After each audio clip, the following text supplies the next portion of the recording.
안녕하십니까. 2017년 운동생리학 기출문제 해설 특강을 맡은 정수봉입니다. 이렇게 온라인 강의를 통해 만나 뵙게 돼서 반갑습니다.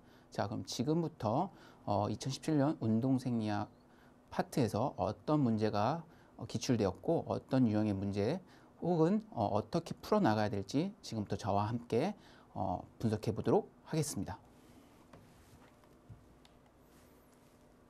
자, 우선 1번입니다.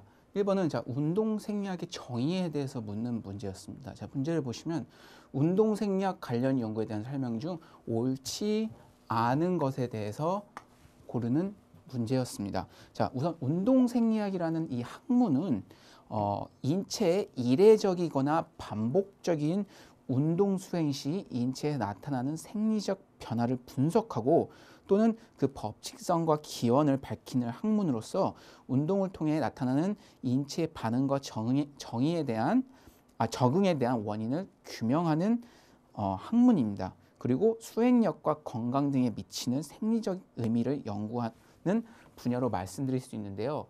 자, 그럼 보기에 보시면 1번 운동 시 신체 기능이 어떻게 변화하는지에 대해서 연구한다. 자, 맞는 정답이고요.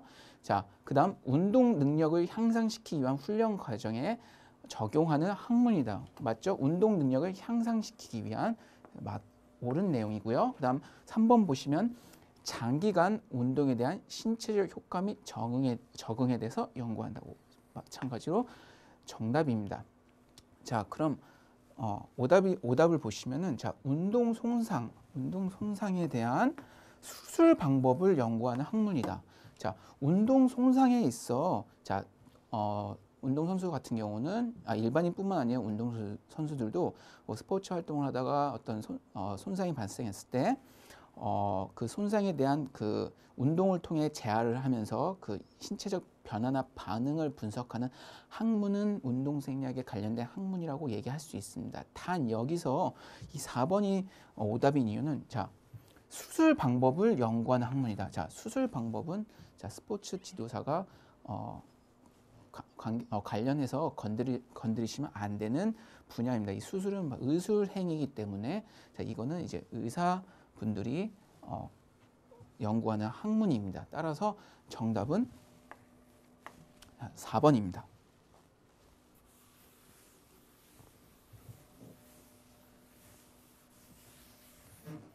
자, 보기 1번 문제는 운동생리학 관련 정의에 대한 묻는 문제로서 2015년도부터 2017년도까지 매년 한 문제 혹은 두 문제 출제되는 파트이기 때문에 기본적으로 이제 운동생리학 총 7가지의 선택 과목 중에서 여러분들이 운동생리학의 과목을 선택하셨다면 운동생리학 기본적인 정의에 대해서는 확실히 이해하시고 넘어가셔야 되는 부분이었습니다. 자, 다음은 바로 2번입니다. 해당 과정에 관한 내용으로 옳은 것을 고르는 것이었습니다. 자, 우선 저희 책을 구입하셔서 안에 관련된 이론을 읽어보셨겠지만 총 에너지 시스템에 대해서는 총 3가지 에너지 시스템이 있습니다. 자, 첫 번째는 바로 ATP-PC 인원질 과정 시스템이 있고요. 자, 두 번째는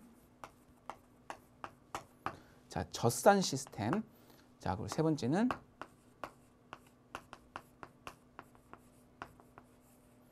유산소 시스템. 이 3가지를 통해 우리 인체가 에너지를 사용하는 과정이 진행된다는 것을 말씀드릴 수 있습니다. 그래서 우선 ATP-PC와 젖산 시스템 같은 경우는 우리가 보통 무산소 과정이라 말씀드릴 수 있고요. 즉 산소가 없을 때 사용되는 에너지 시스템이고요. 유산소는 여러분 헬스장 같은 데 가셔서 유산소 운동한다 많이 말씀 들으셨고 하시잖아요. 또 에어로빅. 그래서 이걸 에어로빅 시스템이라고도 하는데 유산소. 산소가 있는 과정. 그래서 이거는 유산소 과정. 산소가 없는 건 무산소. 이건 유산소. 그럼 무산소에는 2가지가 있습니다. ATP-PC와 젖산. 강한 고강도 운동을 내가 시작을 한다. 그럼 바로 이 ATP-PC 시스템이 운영이 되고, 그다음 얘는 인체에서 저장되는 양이 한정되어 있습니다. 그래서 그 이상의 운동을 지속할 경우는 바로 이 젖산 시스템, 바로 이 해당 가정, 이 2번 문제인 해당 가정으로 넘어가게 돼 있습니다. 그리고 그 다음도 지속적으로 운동이 산소가 섭취되면서 지속적으로 운동이 이루어진다면 바로 이 유산소 가정으로 넘어가는데요. 자, 그래서 인체는 이런 기본적으로 이 세 가지 시스템 과정을 통해서 에너지를 생성하고 사용되고 있습니다. 자, 그러면 자, 2번 해당 과정에 관한 내용 중 옳은 것을 고르는 문제였습니다. 자, 1번 전자 전달계에서 ATP 생성. 자, 전자 전달계는 어디 과정에서 발생되죠? 바로 이제 유산소, 이 세 번째 이 유산소 과정에 해당되는 분야고요. 부분이고요. 자, 2번. 자, 2번에 보시면 자, 수소 이온이 자, 피루부산과 결합하여 젖산 형성입니다. 자, 이거는 바로 이 젖산 과정, 이 해당 과정에 해당되는 내용이고요. 이 젖산 과정, 해당 과정 젖산 시스템은 혈당 또는 근세포에 저장된 글리코겐이 해당 과정을 거치면서 피루부산을 분해해서 피루부산을 거치면서 ATP를 생성하고 산소가 충분히 공급되지 않으면 바로 이 피루부산의 과정을 거쳐서 이 젖산을 형성하게 됩니다. 그래서 정답은 2번이고요. 자, 그럼 3번 미토콘드리아에서 에너지를 생성하여 근육을 전달. 이건 바로 이 ATP, 우리 첫 번째 에너지 시스템에 해당하고, 자, 4번도 마찬가지로 단백질 합성을 통해서 에너지 생성. 즉 단백질의 합성은 미토콘드리아에서 이루어지므로 합성을 통해서 에너지 생성은 ATP 시스템 과정에서 이루어집니다. 따라서 이 해당 과정에 관한 내용 옳은 것은 바로 이제 2번입니다.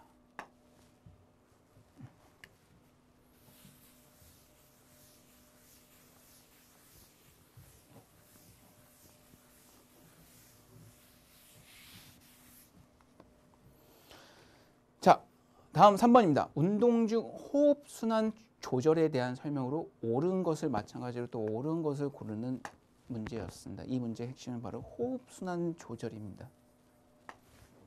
네. 우선 자, 보기 1번을 보시면 고온 환경. 고온이면은 이제 온도가 높은 환경을 말하죠. 네. 고온 환경에서 장시간의 최대 운동은 서늘한 환경에서보다 1의 박출량을 감소시킨다. 네. 1의 박출량을 감소시킨다 했는데 이것은 정답입니다. 네. 고온 환경에서는 근육과 피부의 혈류 요구량 증가로 정맥 활류량이 감소하고 1의 박출량도 감소합니다. 반면에 우리 그 심박수는 증가합니다. 그래서 1번의 정답, 3번의 정답 1번이고요. 자, 그럼 2번부터 4번을 보시면 자, 우심실로 나온 혈액의 산소 분압은 폐포의 산소 분압보다 높기 때문에 폐포에서 혈관으로 산소가 유입된다고 했는데, 자, 우심실에서 나온 혈액은 정맥으로부터의 혈액이므로 산소 분압 폐포가 높은 게 아니고 낮습니다. 네. 이게 낮습니다. 자, 환기량은 운동 강도가 증가함에 따라 직선적으로 증가한다. 이는 이 환기량이라는 것은 안정 상태가 유지되는 광범위한 운동 강도에서는 산소 소비와 직선 관계가 설립되지만 그러니까 안정 시에는 이 환기량은 바로 이 직선적인 관계가 유지되지만은 반면에 이렇게 운동 강도가 증가함에 따라서는 즉 운동부하가 증가함에 따라서 유산소 반응을 통해 에너지를 제공하는 능력에 접근하고 그것을 초과할 때는 운동부하가 증가하는 것 이상으로 비례적으로 증가합니다. 따라서 이 직선적으로 증가가 아니고 운동 강도가 증가할 때는 비례적으로 증가한다고 얘기할 수 있고요. 그다음 4번, 오답 4번 보시면 고강도 운동은 저강도 운동에 비해 혈액의 pH 농도와 산소 분압을 증가시킨다고 했는데요. 자, 고강도 운동은 저강도 운동에 비해 수소 이온 농도가 정상치보다 높아진 상태, 즉 낮은 pH 상태이며 산소 분압은 말 그대로 감소시킨다. 따라서 정답은 고온 환경에서 장시간의 체대 운동은 서늘한 환경에서보다 1의 박출량을 감소시킨다가 정답이었습니다.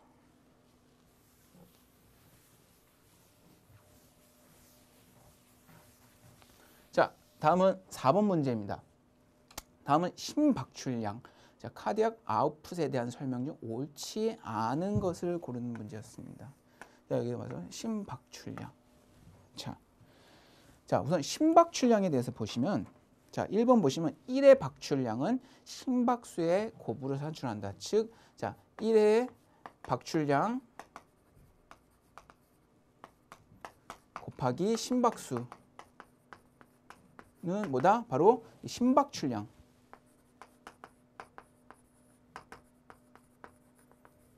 심박출량이고요. 그래서 이거는 이제 옳은 설명이고요. 자, 심박출량은 운동 강도의 증가에 따라 직선적으로 계속 증가한다. 자, 심박출량의 증가는 자, 운동 강도의 증가에 따라서 직선적으로 증가하는 게 아니고 심박출량은 심박수의 증가에 기인하며 최대 심박수에 대해서 선형적 증가를 합니다. 그래서 심박출량은 운동도 아니고 심박수에 의해서 증가합니다. 예. 따라서 정답은 옳지 않은 내용 2번이고요. 자, 1분당 심장에서 박출되는 총 혈액량이다. 맞는 얘기입니다. 심박출량은 1분당 심장에서 박출되는 이 혈액량을 이제 측정하는 거고요. 정맥 회기량은 심박출량에 영향을 줍니다. 따라서 자, 오답은 심박출량은 운동 강도의 증가에 따라 직선적으로 계속 증가한다. 이게 정답이었습니다.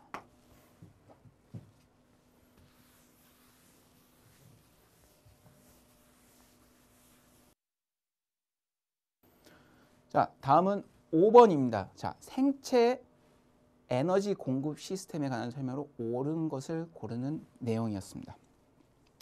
자, 앞서 제가 2번 문제에서 생체 에너지 공급 시스템 3가지에 대해서 설명해 드렸습니다. 자, 첫 번째 뭐였죠? 자, ATP PC 시스템 인원질 과정이고요. 자, 두 번째는 바로 이 젖산 시스템 해당 과정. 자, 세 번째는 바로 이제 유산소 시스템. 총 3가지가 있는데요. 자, 생체 에너지 공급 시스템에 관한 이거에 대한 설명을 옳은 것을 고르는 문제였습니다. 자, 1번 보시면 자, 중성지방은 리파제에 의해 글리세롤과 유리지방산으로 분해된다. 네, 이 리파제의 역할은 바로 지방을 글리세롤과 유리지방산으로 분해하는 역할을 합니다.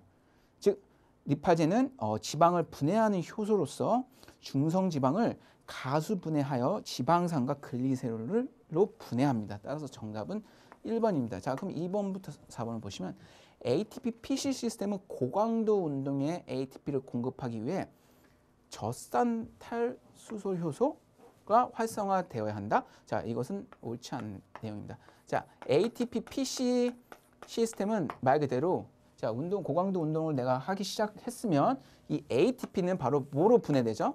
자, ADP. 이 ATP는 말 그대로 이 PI라는 이 인원기가 3개 있는 걸 의미합니다.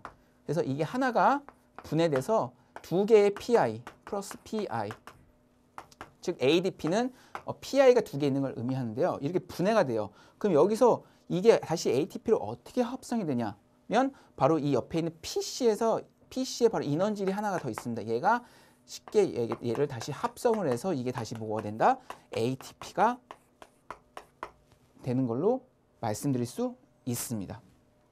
뭐 이 ATP PC 시스템에 대한 보다한 자세한 내용은 교재를 참고하시면 되고요. 자, 3번. 자, 3분 이상의 고강도 운동에는 자, 지방에 저장되어 있는 글리코겐이 주요 기질로 사용된다. 자, 3분 이상의 고강도 운동에서는 지방에 저장되어 있는 유리지방산, 이 글리코겐이 아니고 유리지방산이 주요 기질로 사용이 되고요. 그래서 이것도 틀린 거고 2번 틀린 거고. 자, 마지막 4번 보시면 무산소성 대사에서 피루부산이 젖산으로 전환되는 과정을 베타산화 과정이라 했는데 여기까지 맞는 내용입니다. 젖산으로 전환되는 과정. 근데 베타산화 과정이 아니고 뭐다? 젖산 체계라고 합니다. 틀리고요. 정답은 1번. 이 리파제에 의해서 이 중성지방은 글리세롤과 유리지방산으로 분해된다가 정답이었습니다.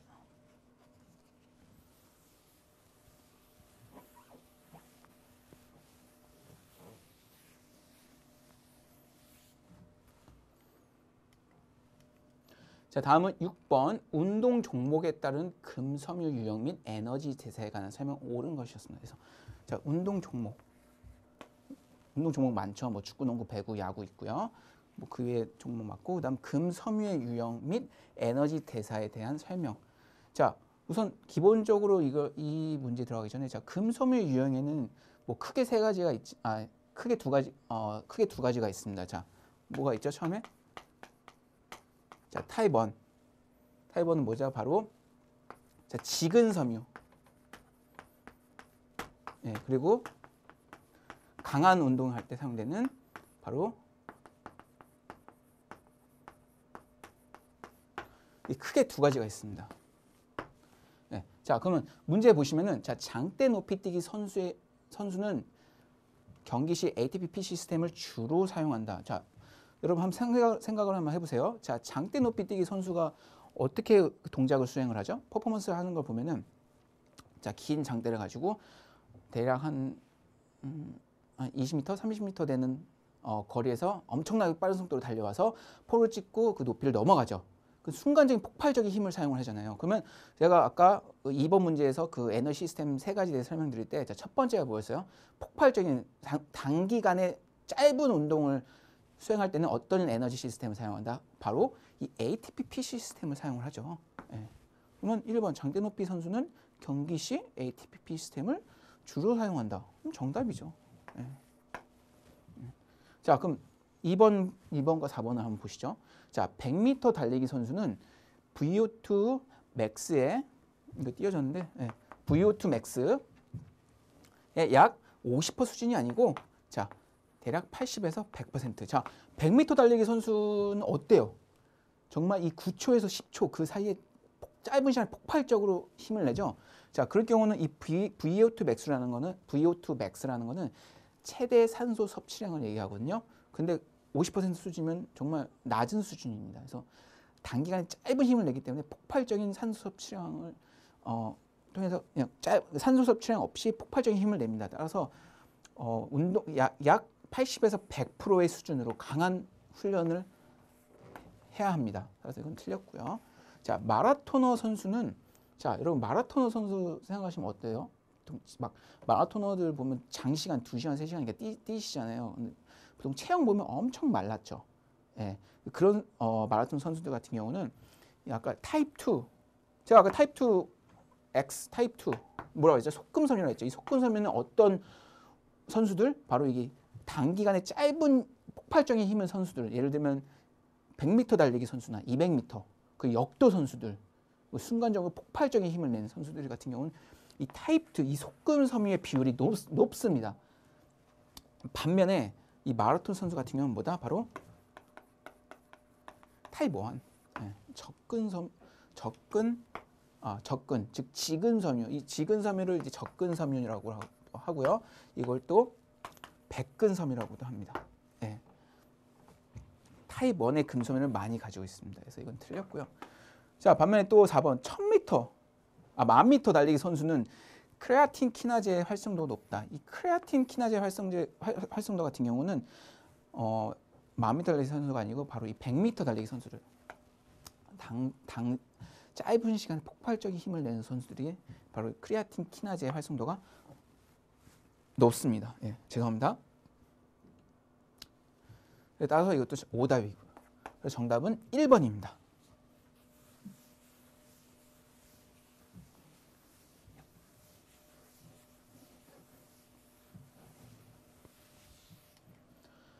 자, 다음은 7번 문제입니다. 교환율. 자, 교환율에 대한 설명, 옳지 않은 것에 대해서 설명입니다. 여기서 중요한 키워드는 교환율. 자, RER인데요. 자, 우선 이 RER에 대해서 설명을 드리면, 자, 이산화탄소 생성량과 산소 섭취량 사이의 비율을 호흡 지수라고 하며, 호흡 지수를 바로 영어로 이제 RQ라고 합니다. RQ. 예. 이 호흡 교환율, 이 호흡 교환율은 죄송합니다. 이 호흡 지수, 이 RQ는 바로 이 호흡 교환율, 뭐라 했죠? 교환율은 RER이라고 했죠. RER. 예. 동일한 것으로 간주하고 있는데요. 이 순수한 탄수화물이 분해될 때는 이 RQ, 이 탄수화물 같은 경우는 보통 뭐 탄수화물 분해시키기 위해서는 보통 1.0을 나타내고, 반면 이 지질, 이 지방 같은 경우는 0.7. 자, 이거는 바로 탄수화물. 그러면 이거는 이제 지방. 네. 그래서 자, 이제 문제 보시면은 자, 지방산인 팔미틱산을 100% 사용할 때 PER은 0.7 정도다. 아까 지방산은 뭐라 했죠? 0.7. 그래서 옳은 내용이고요. 자, 운동 강도가 올라가면 RER은 증가한다. 아까 제가 RER이 뭐죠? 교환율이 호흡 교환율. 예. 호흡 교환율. 당연히 운동 강도가 올라갈수록 이 호흡이 지속적으로 교환되는 것은 맞는 얘기죠. 예. 그리고 3번에 탄수화물 산화가 지방 산화보다 많은 산소를 필요한다. 자, 기본적으로 이제 에너지 시스템에서도 말씀드렸듯이 자, 저강도로 지속적인 산소가 들어오면 자, 유산소 과정으로 에너지 사용을 하고, 이 유산소 과정 같은 경우는 자, 지방을 많이 에너지로 동원을 해서 시스템을 운영을 하는데, 자, 탄수화물 산화가 지방 산화보다 많은 산소를 필요로 한다. 이 반대되는 내용이죠. 지방 산화가 오히려 탄수화물보다 많은 산소를 필요로 합니다. 그래서 이거는 오답으로 옳지 않은 걸 고르는 거였으니까 자, 정답이고요. 자, 4번. RER은 호흡 중 이산화탄소 생성량과 산소 비율량의 비율에 의해서 결정된다. 제가 아까 말씀드렸죠. 이산화탄소 생성량 CO2와 그다음 VO2 산소 섭취량의 사이의 비율에 의해서 결정된다. 그래서 이것도 옳은 설명이고요. 따라서 정답은 3번. 탄수화물 산화가 지방 산화보다 많은 산소를 필요로 한다가 아니고 지방 산화가 탄수화물 산화보다 많은 산소를 필요로 한다가 정답이었습니다.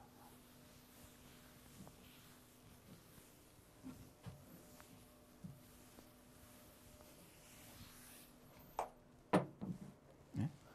자, 다음은 보기의 심장 자극 전도체 순서. 자, 심장 자극 전도체 순서를 바르게 나열한 것에 대해서 고르는 거였습니다. 자, 심장 자극 전도체 순서에 대해서 말씀드리면, 자, 우선 첫 번째로는 자, 동방결절이 가장 우선 먼저 심장 자극은 되고요. 자, 그다음 두 번째로는 바로 방실결절, 세 번째는 방실다방, 네 번째는 퍼킨제 섬유. 이런 순서로 진행이 됩니다. 따라서 정답은 자, 2번입니다. 자, 동방결절 우선되고 그다음 방실결절, 그다음 방실다방, 그다음 퍼킨제 섬유. 예, 이게 바로 심장 자극 전도체 순서입니다.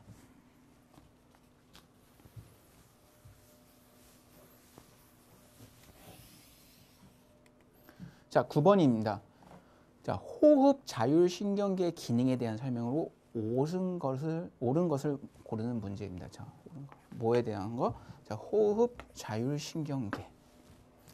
자, 자율신경계 같은 경우는 자, 보통 이제 심장근과 이제 근육에는 자, 총 세 가지의 근육이 있는데 자, 첫 번째 심장근, 두 번째 내장근, 세 번째 골격근, 이렇게 세 가지가 있습니다. 자, 이 세 가지 보시면 자, 심장근은 우리 말대로 자, 우리 심장 같은 경우는 신경계에 의해서 심장아 잠깐 멈춰봐, 나 너무 힘들어, 할 수가 없어요. 그 이유는 심장은 바로 불수의근이에요. 내가 신경에 통제할 할 수가 없습니다. 그래서 심장은 말 그대로 365를 계속 뛰고 있어요. 심지어 우리가 자고 있는 순간에도. 그리고 이 내장근도 마찬가지로 우리가 신경계에 의해 조절할 수가 없습니다. 그래서 이 두 가지 근육을 바로 이제 불수의근이라고 합니다. 불수의근. 예. 그 내장근은 참고로 이제 평활근이라고 하고요. 평활근이라는 이유는 제 근육을 딱 이렇게 현미경으로 보면 이렇게 일자로 쭉 되어 있습니다. 평평하게. 예. 그래서 평활근이라고 하고, 반대로 골격근은 내가 조절할 수 있어. 내 신경에 의해서. 예를 들면 내가 운동을 하고 싶어. 예, 내가 이두 운동을 하고 싶습니다. 그럼 가서 이두 운동을 해요. 그럼 내가 내 신경에 의해서 조절을 할 수 있단 말이에요. 예, 그래서 이거는 수의근이라고 합니다. 수의근. 예. 그래서 이 심장근이랑 내장근 같은 경우는 뭐에 지배를 받는다? 바로 이 자율신경계에 영향을 받는데 이 자율신경계 같은 경우는 바로 어디에 위치하냐? 바로 중추신경계와 말초신경계 모두 분포하고 있습니다. 그래서 이 자율신경계는 대뇌 조절 없이 호흡, 순환소와 같은 생명 유지에 아까 말씀드린 것처럼 계속 심장이 뛰고 이 내장기관이 계속 자율적으로 이제 움직이는 거에 생명 유지에 관계하는 장기의 기능을 이제 조절하는데요. 그래서 교감신경계의 활성은 심박수를 자 문제 보시면 1번 교감신경계의 활성은 심박수를 안정시킨다고 했는데 자 교감신경계의 활성이 돼요. 신경계가 활성돼요. 그럼 여러분 어때요? 심박수는 당연히 안정이 되는 게 아니고 증가하죠. 네, 증가합니다. 그래서 이건 틀린 내용이고요. 자 수의적인 신경 조절로 운동 수행 능력을 향상시킨다. 아까 제가 뭐라 말씀드렸죠? 자율신경계는 뭐다? 이 심장근, 내장근은 내가 컨트롤할 수, 내 신경에 의해서 조절할 수가 없어요. 그래서 이건 불수의적이에요. 그래서 이거는 틀렸고요. 그래서 3번, 자 심장근, 자 내분비선, 평활근을 자극한다. 맞는 내용이죠. 자, 그다음 4번, 부교감신경의 말단에서 에피네프린을 분비한다고 했는데 자 아까 제가 자율신경계 어디 위치하고 있다 했죠? 바로 중추신경계와 말초신경계에 위치하고 있다 했습니다. 그래서 이것도 틀린 내용입니다. 그래서 정답은 3번. 네.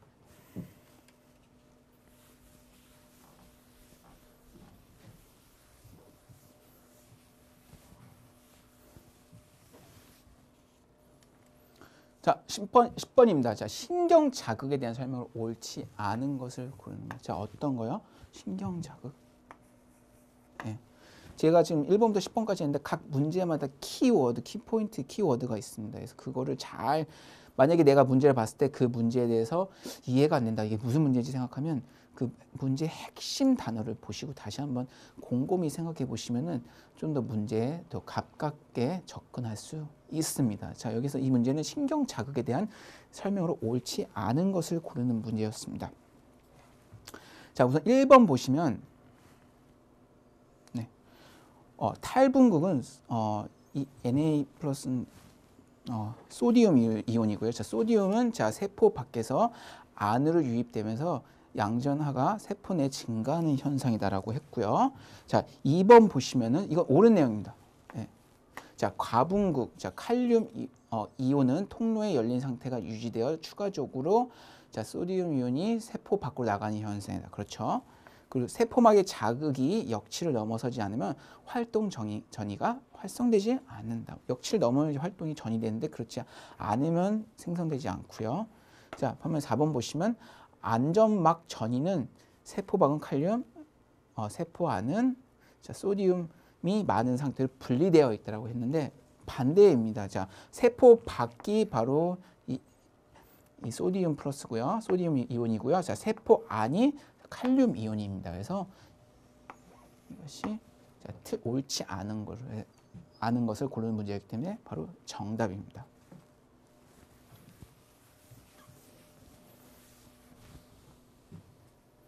즉 이 안전막 전이는 여기서 이 안전막 전이라고 했는데 이 안전막 전이는 안정시를 얘기하거든요. 그 자극을 받지 않는 외부로 자극을 받지 않는 상태에서 세포막 내에 존재하는 전압차를 말합니다. 그래서 세포 밖에서는 이 소디움 이온이 소디움 이온이 많고 세포 내에서는 바로 이 칼륨 이온이 많습니다.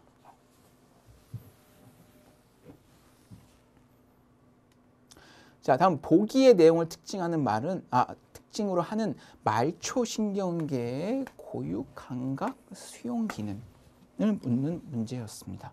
자, 우선 보기를 보시면 수용기가 활성되면 주동근의 수축을 억제하고 저항성 운동의 중요한 역할, 이 저항성 운동이 뭐죠? 이 근력 운동을 얘기하고요. 그다음 근육 수축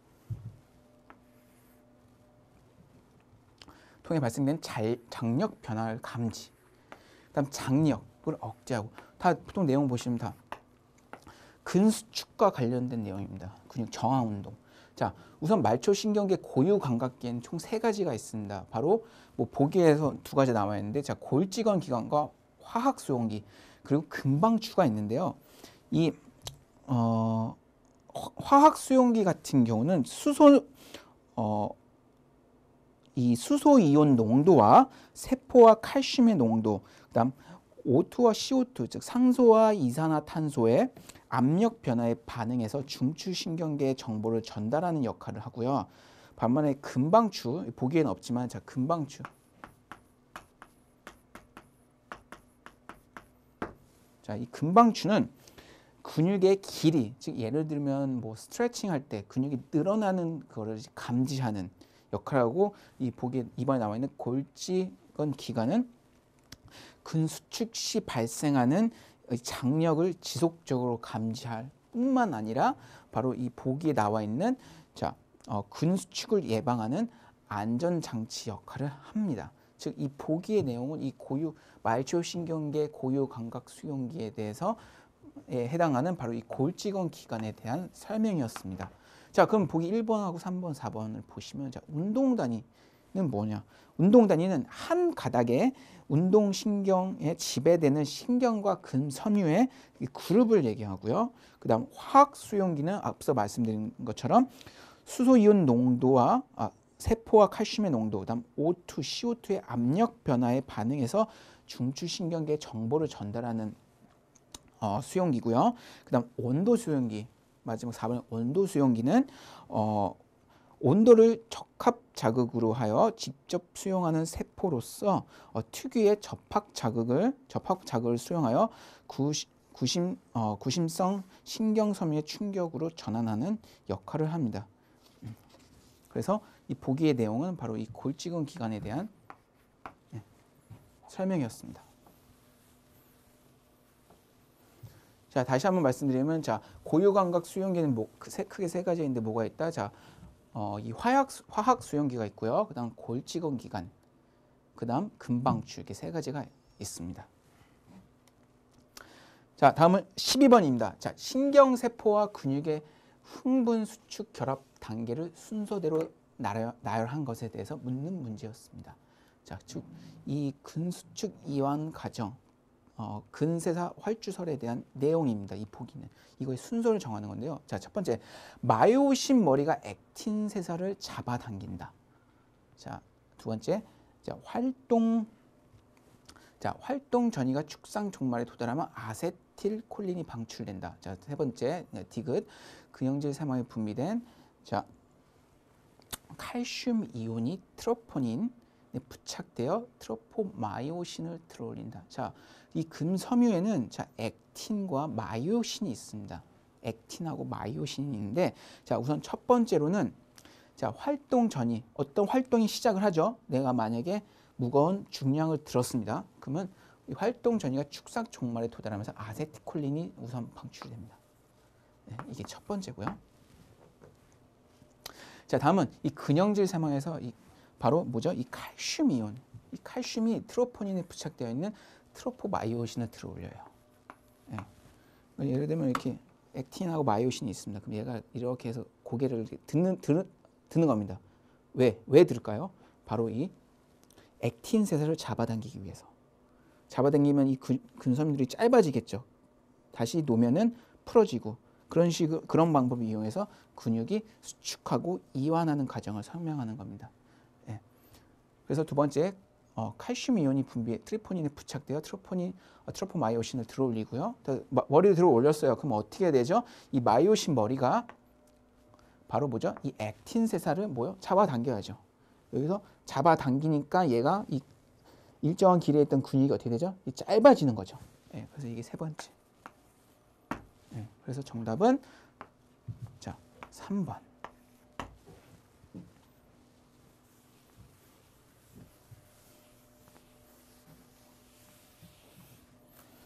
자, 13번입니다. 보기에서 타입 1 금섬유에 대한 설명으로 옳은 것은, 제가 아까 말씀드린 대로 금섬유의 종류는 크게 2가지입니다. 타입 1, 지금섬유 혹은 적근섬유가 있고요.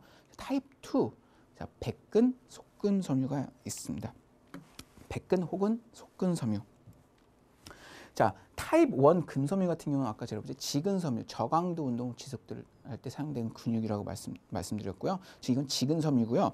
이 지근섬유의 특징은 자, 미토콘드리아 수가 많고요. 그다음 강한 피로 내성.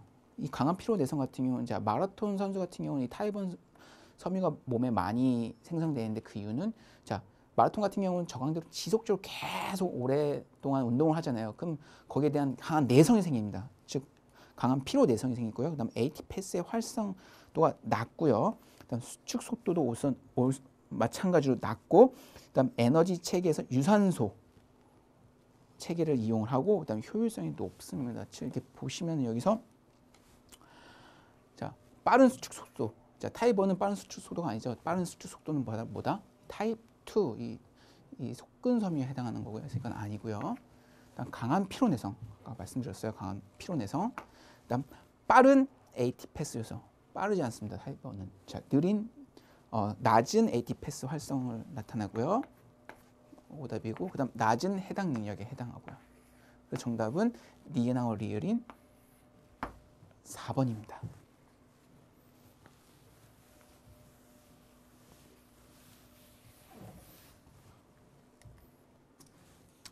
자, 14번. 자, 운동 시 인체의 호르몬 반응에 대한 설명으로 옳지 않은 것은 저기 뭐죠?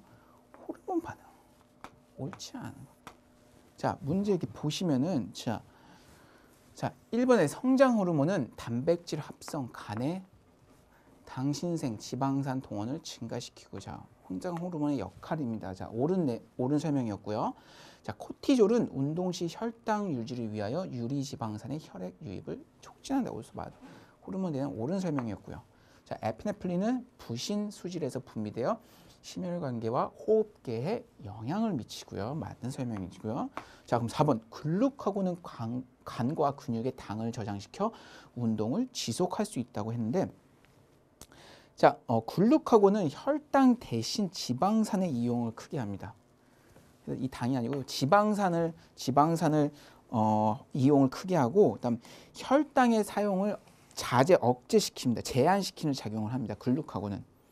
그리고 또한 간과 근육의 당을 합성시키는 게 아니고 분해시키는 역할을 하고요. 반대로 그러니까 즉 글루카곤과 인슐린이 반대되는 역할을 한다고 생각합니다. 인슐린은 합성에 기여하는 호르몬입니다. 즉 그래서 글루카곤은 간과 근육의 당을 저장시켜 운동을 지속할 수 있게 한다는 것은 바로 틀린 내용입니다. 따라서 정답은 4번입니다.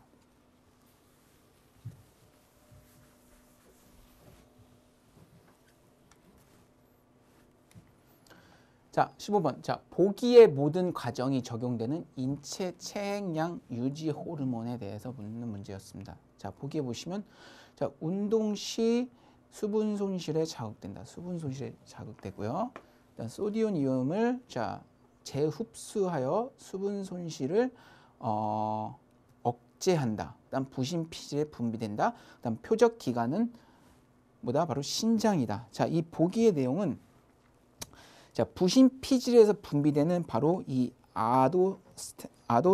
알도스테론에 대한 설명이었는데요. 자, 알도스테론은 운동 시 수분 손실에 의한 자극으로 콩팥의 원위세뇨관에서 나트륨의 재흡수를 촉진하고요. 아까 나트륨의 재흡수를 촉진하고 칼륨 이온을 배출을 촉진하는 작용을 통해서 혈중 나트륨 농도와 칼륨 이온 농도를 일정하게 조절합니다. 네, 그래서 이 정답은 4번 알도스테론에 대한 설명이었습니다.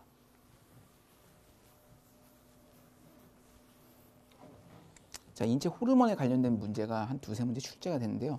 그 부분에 있어서 인체에 관련 호르몬은 어마어마하게 많습니다. 그래서 여러분들이 다 숙지하거나 암기하시기가 상당히 어려우실 텐데요. 뭐 하나의 팁을 드리자면 2015년도부터 2017년도까지 기출문제 유형을 잘 분석하셔서 어떤 유형의 호르몬이 가장 빈번하게 출제되었는지 우선 파악을 하시고요. 그리고 각 중요 기질에서 발생되는 호르몬이 있습니다. 그거에 대해서 이제 암기를 하시면은 이 호르몬 관련된 문제 같은 경우는 이제 바로 오히려 그걸 숙지하신다면 바로 보기만 보시고 바로 찍으실 문제를 정답을 선택할 수 있으실 거라고 생각을 합니다.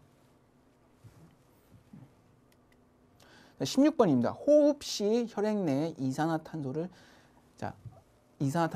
폐로 운반하는 방법이 아닌 것을 고르는 겁니다. 자, 1번 보시면 혈장 내에 용해되어 운반되고요. 자, 당연히 이산화탄소를 폐로 운반하는 방법은 혈장 내에 용해돼서 운반되고요. 그 다음 헤모글로빈과 결합하여 운반합니다.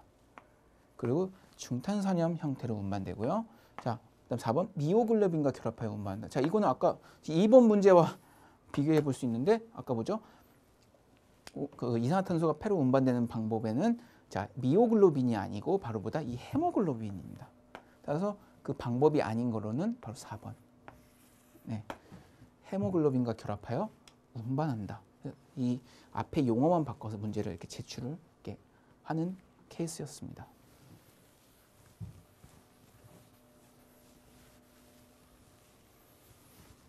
자, 다음은 이제 17번입니다. 세 문제밖에 안 남았는데요.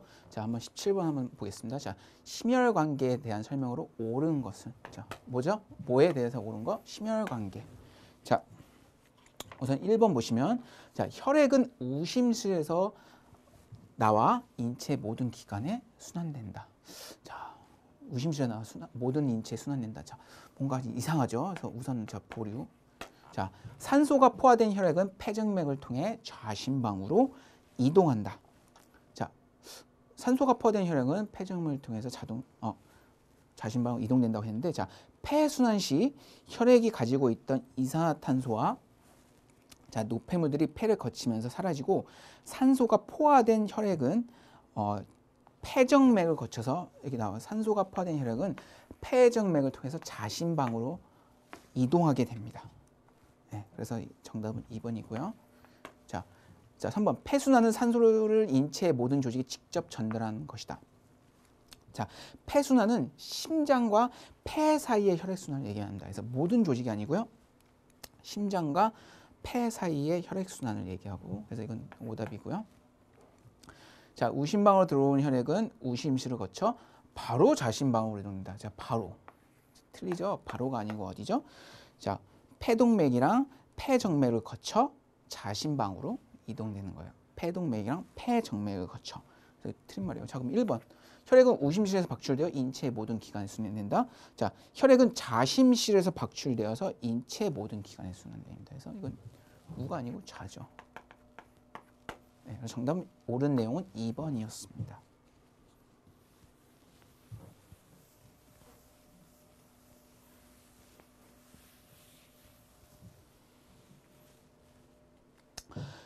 자, 다음은 운동 시 동정맥 산소차에 대한 설명 옳은 것을 고르는 것은 뭐죠? 운동 시 뭐? 동정맥 산소차. 우선 이 동정맥 산소차에 대해 설명해 드리면 이 동맥혈과 정맥혈 사이의 산소 농도 차이를 이 바로 동정맥 산소차라고 하는데 다시요. 자, 동맥혈과 정맥혈 사이의 산소 농도 차이를 바로 동정맥 산소차라고 할 수 있습니다. 이 동정맥 산소차는 산소가 섭취되는 양의 크기는 유산소 에너지를 생성하는 데 사용되는 산소량에 비례합니다. 즉, 이 동정맥 산소차는 유산소에서 사용되는 산소차와 비례한다고 했습니다. 그리고 산소의 사용률이 높아지면 동정맥 산소 차이는 어떻게 되죠? 바로 증가하게 됩니다. 예를 들어 운동 시에는 근육에 의한 산소 소비가 증가함에 따라 동정맥 산소 차는 증가하게 됩니다. 그래서 자, 문제를 보시면 자, 동정맥 산소 차는 근육 세포의 산소량 소비량에 비례한다라고 했는데 맞는 얘기죠. 비례하죠. 네. 자, 그럼 틀린 나머지 세 개를 보시면 고강도 운동은 동정맥 산소차를 감소시킨다? 아까 운동 강도가 올라가면 뭐라 했죠? 동정맥 산소차는 증가하죠. 네. 3번 골격근의 모세혈관 분포의 증가는 동정맥 산소차를 마찬가지로 증가시키고요. 네. 4번 동정맥 산소차의 감소는 지구력을 증가시킨다? 자, 감소시키죠. 네. 그래서 정답은 1번 동정맥 산소차는 근육 세포의 산소 소비량과 비례한다. 상응한다고 얘기할 수 있습니다.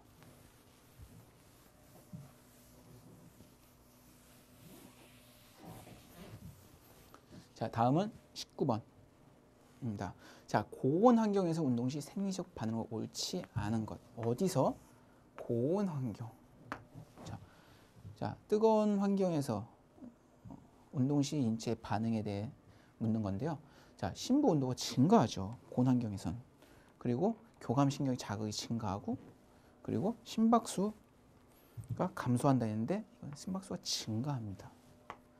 그리고 피부 혈류량이 증가. 즉 고온 환경에서는 이 근육과 피부의 혈류 요구량이 증가합니다. 그래서 정맥 활류량이 감소하고 일회 박출량 올소 또한 감소하고요. 그다음 심박수 증가의 반응이 발생합니다. 예. 그래서 정답은 자, 3번 심박수의 감소가 아니요 증가합니다. 반대로 1회 박출량은 감소합니다. 하지만 심박수는 감소하는 게 아니고 고온 환경에서는 증가하게 됩니다. 그래서 정답은 3번이었고요. 자, 이제 마지막 20번입니다. 자, 운동 시 체온 조절에 관한 설명으로 옳은 것. 자, 또 온도, 체온 조절. 자, 1번 보시면 체온 조절은 어디서 담당한다? 바로 전두엽에서 담당한다 했는데 전두엽은 아니고 바로 어디죠? 자, 뇌에 있는 시상하부에서 담당합니다. 그래서 이건 틀렸고요. 자, 인체 열 생성을 위한 방법으로는 수의적인 운동이 유일하다. 자, 인체 열 생성 방법은 자, 아까 운동이 제가 두 가지가 있다는데 수의적 운동이 있고 또 뭐가 있다? 불수의적 운동이 있다고 했죠. 자, 그래서 수의적 운동뿐만 아니라 플러스 불수의적 운동 이 두 가지가 합쳐져서 인체 열 생성을 합니다. 그래서 그것도 틀린 거고요. 자, 격렬한 운동으로 증가된 체온은 주로 땀의 증발을 통해서 조절된다. 그렇죠. 왜? 자, 인간은 뭐다? 바로 항온 동물입니다. 자, 즉 이 인체의 항상성을 유지하게 되는데 예를 들면 뭐 쉬운 예는 갑자기 추운데 나갔어요. 그럼 여러분 어떠세요? 콧물이 나거나 기침을 하거나 그렇게 해서 인체의 심부 온도를 유지를 하고 반대로 고온 환경, 더운데 나갔습니다. 그럼 어떻게 하죠? 체내는 바로 뭘 배출하죠?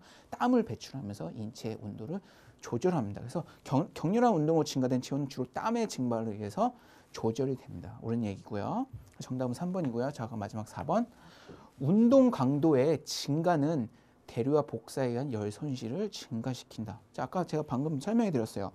고강도 운동 시 증가된 체온은 주로 땀의 증발을 통해서 배출되고 이 피부 혈류량 증가와 자, 발할 반응 촉진으로 열을 효과적으로 제거합니다. 열 손실을 증가시키는 게 아니고요. 지속적으로 인체의 열을 유지하게 되는 겁니다. 자, 그래서 이것도 틀렸고요. 그래서 정답은 3번. 격렬한 운동으로 증가된 체온은 주로 땀의 증발을 통해서 조절됩니다. 자, 지금까지 2017년도 자, 운동생리학 기출문제 20문제에 대해서 해설을 저와 함께 하였습니다. 자, 온라인 강의 수업 들으시라고 고생 많으셨습니다. 자, 감사합니다.